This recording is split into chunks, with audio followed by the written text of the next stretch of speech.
Hello, my name is Mwanja Nganjo.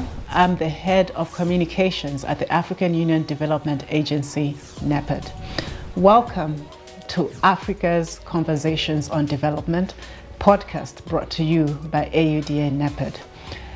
The topic for discussion today is partnerships towards Africa we want. On our program today, we have with us Mr. Symerre Gray-Johnson, who is the Director of Technical Cooperation and Program Funding at the AUDA NEPAD. Mr. Symerre Gray-Johnson joined AUDA NEPAD in 2014, and since then he has held several senior positions, including having served as Head of Partnerships for Resource Mobilization, Chief of Staff, Head of Regional Integration, Infrastructure and Trade, and Director of Operations. He is currently Director of Technical Cooperation and Program Funding. Looking at the space of partnerships for Africa's development, AUDA NEPAD recently approved the 2021 to 2024 resource mobilization strategy that is hinged and underpinned by its partnership strategy. The aim is to mobilize $100 million for the agency's program coordination and management, with a strategic goal of ensuring that $1 billion is mobilized for African countries, whereby this will now ensure that for each and every dollar, for every single dollar that is mobilized by the agency, at least $10 should go for in-country implementation in Africa. Mr. Symerre Gray-Johnson, welcome to this podcast. Thank you very much, and thank you for having me. I'm very pleased and honored to be part of this important podcast. Thank you. To begin with, Symerre, personally, I want to hear from you. Are you a firm believer in the Africa we want? And if so, what is the Africa we want? What is the Africa you want on a personal level, outside of work, outside of influence by your profession? No, I totally believe in the Africa we want. I suppose that's why I work for the African Union Development Agency, and I've worked here for many years, serving in different capacities. At a personal level, the Africa I will want to see is a transformed, progressive, well-positioned Africa in the global discussion. An Africa that can trade with itself, an Africa that has a stance in the global discourse, and particularly an Africa that can move away from managing poverty to actually eradicating poverty, and moving and lifting our people through strong livelihoods and providing for them and making sure that we have flourishing economies, a plethora of entrepreneurs, and a beautiful and amazing cities and towns, with the youth empowered, gender empowered. It's something that possible, is attainable, and I think we will get there. All right, so that being said, I think a lot of us aspire to see that kind of Africa. But ideally and candidly speaking, you can be frank with us. We want to know, does Africa have what it takes today, where we are with the current resources, with the people we have, the human capital, and where we are in the economic stage contrasted against the rest of the world? Do you really believe that Africa today, where we are in 2021, we've got what it takes for us to build the Africa that we want? Certainly. I think Africa has always had what it takes to do it. I remember at the colloquium of 10 years of NEPAD, we were all together in 2011, 2010, when the former Prime Minister, the late Meles Zenawi, put up an Economist magazine saying the hopeless continent to the future continent. And I think we've always had what it takes. We have had challenges historically. Most of our countries are 60, 70 years old.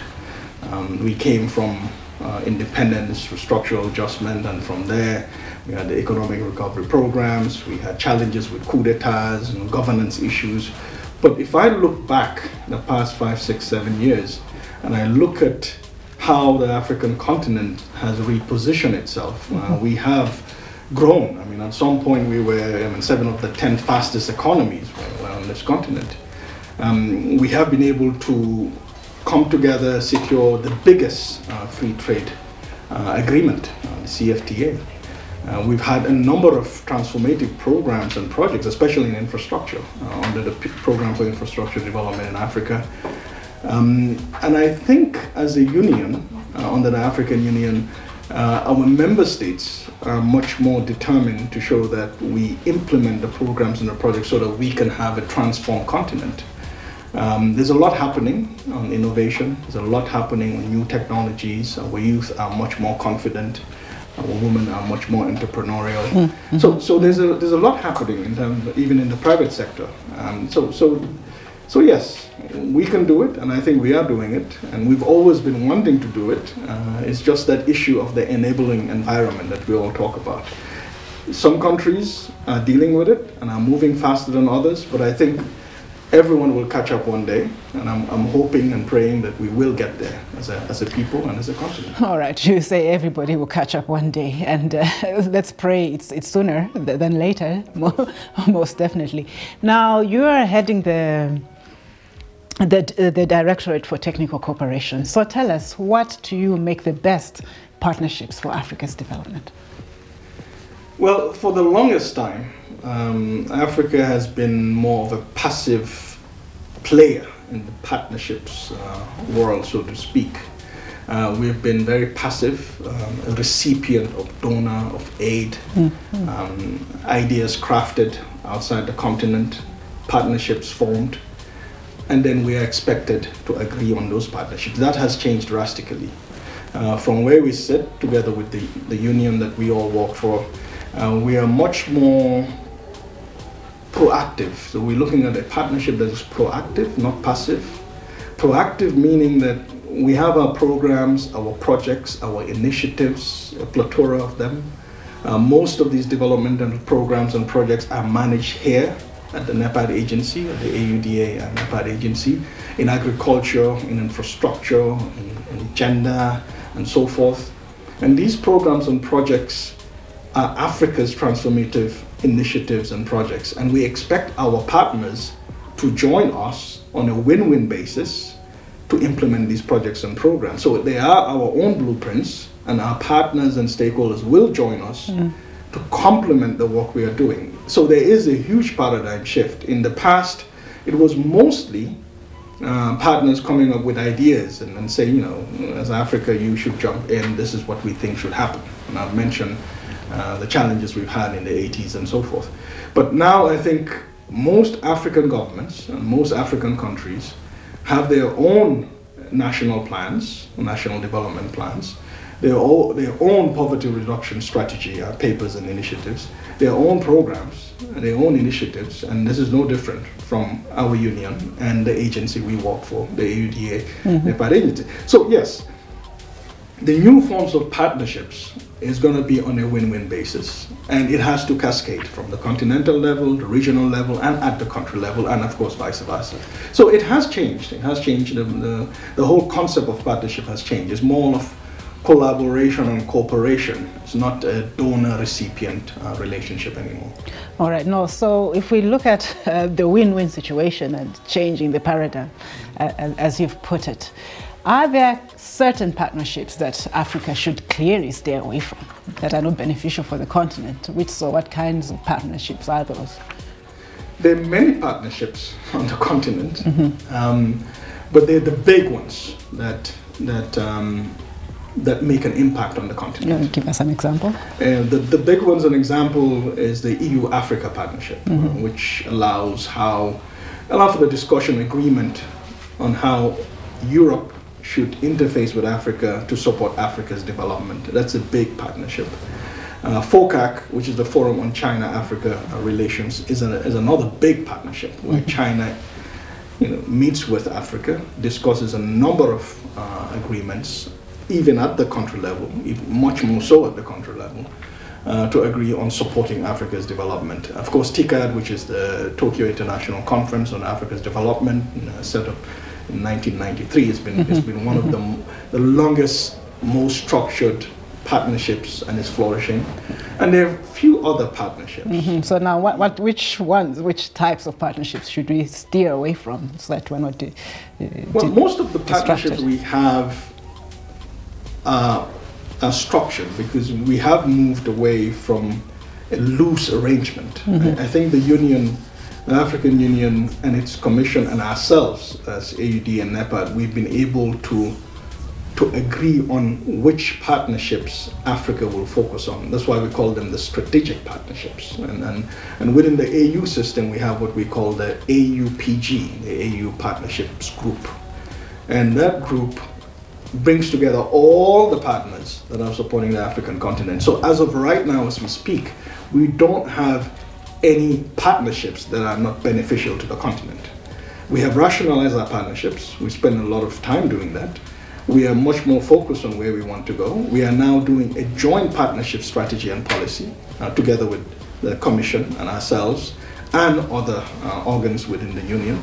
So I think we are much more clearer on how our partnerships can benefit the transformation and integration of the continent. So we've moved very fast, very quickly, and we are going to do it in a framework. As I mentioned, we have a platform to engage them.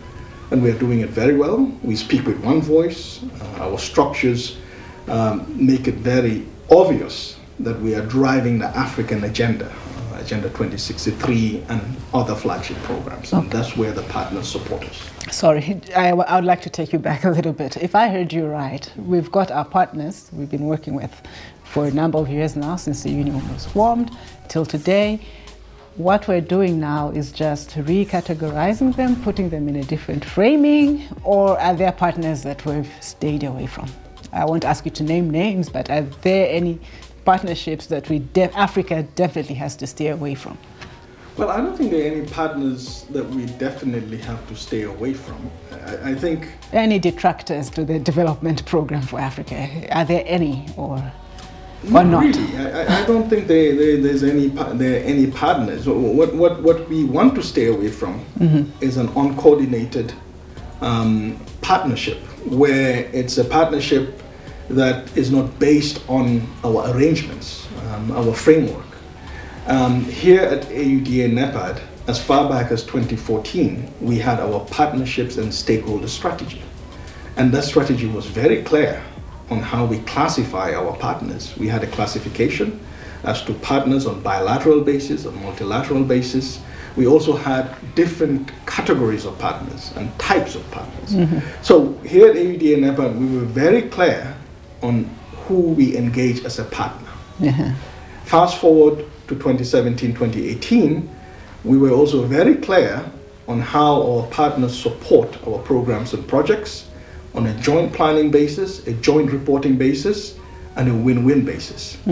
Today, we have just completed our resource mobilization strategy, which is anchored on the partnership strategy that we worked on some 6-7 years ago. And the resource mobilization strategy is very clear and well articulated as to how we plan to rein in $1, and every dollar we bring in, at least $5 goes to African countries. So we plan to bring in 100 million and up to possibly $1 billion going into projects and programs. And we need these partners to work with us to get those projects, programs, and initiatives implemented at the country level. So we can't be clearer than that, because we know exactly what the target is. We're looking at $1 billion by 2024, going to member states with all the programs and projects we're implementing. And we are also looking at how we partner with the partners I've mentioned, the European Union, China, the TICAD platform, and other partners that are playing in this development industry to work with Africa's #1 development agency, AUD and NEPAD, to implement projects and programs at the country level. So we can be clearer in this. All right. I suppose you've already, in a way, in a sense, already answered my next question, because I was going to say, does AUD and NEPAD have the requisite number of partners, or the right partners that are needed for the institutions for the institution to move forward? And I'd love to come back and interview you in 2024 as well. I don't know if you'd like. Yes, on the billion. Would you like to speak to that a little bit?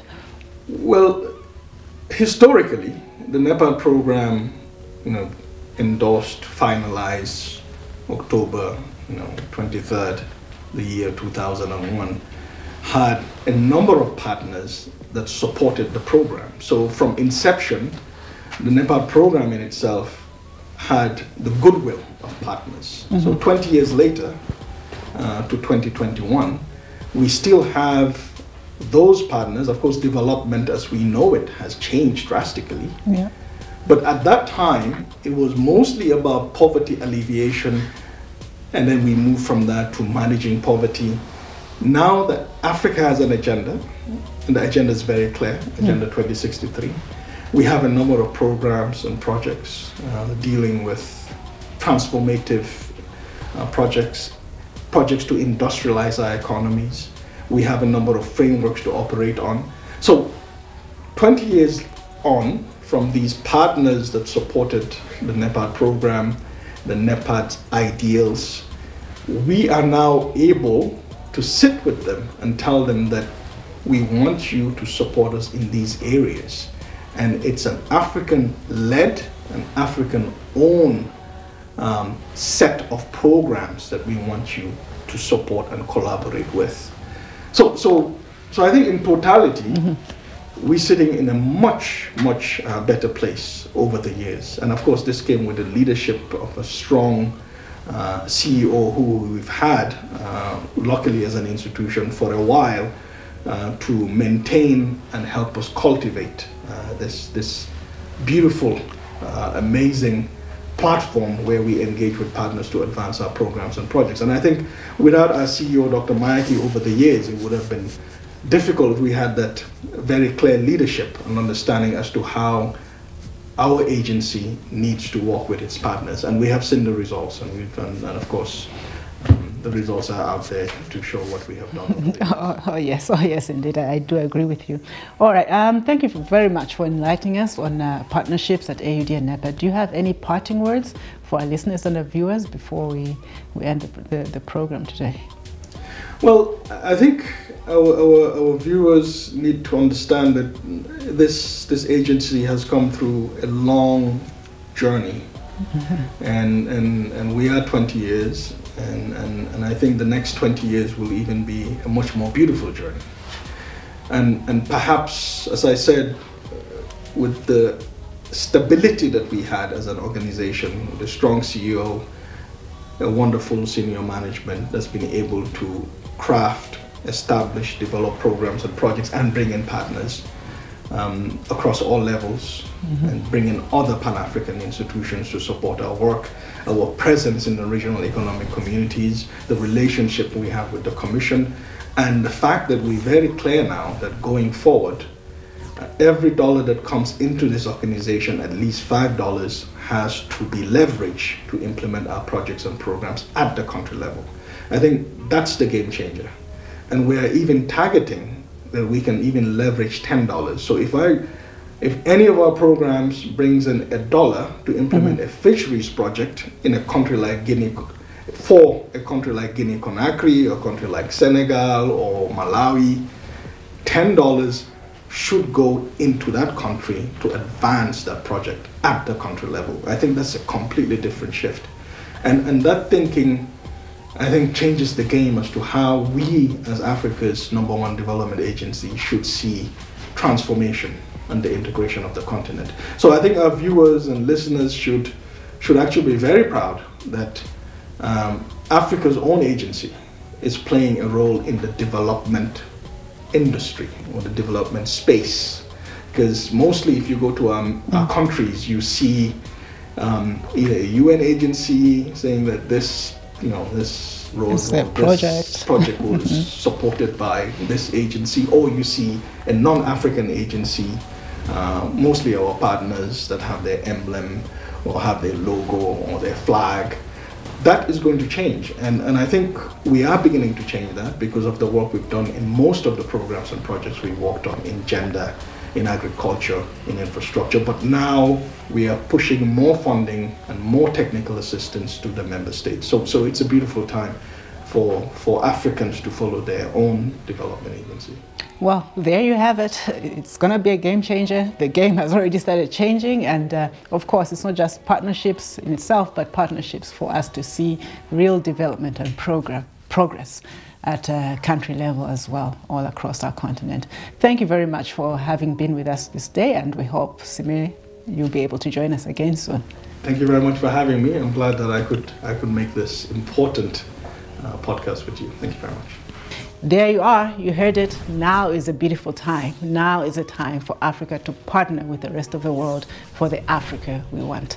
I'm Mwanja Nganjo, Head of Communications at AUD and NEPED. See you next time.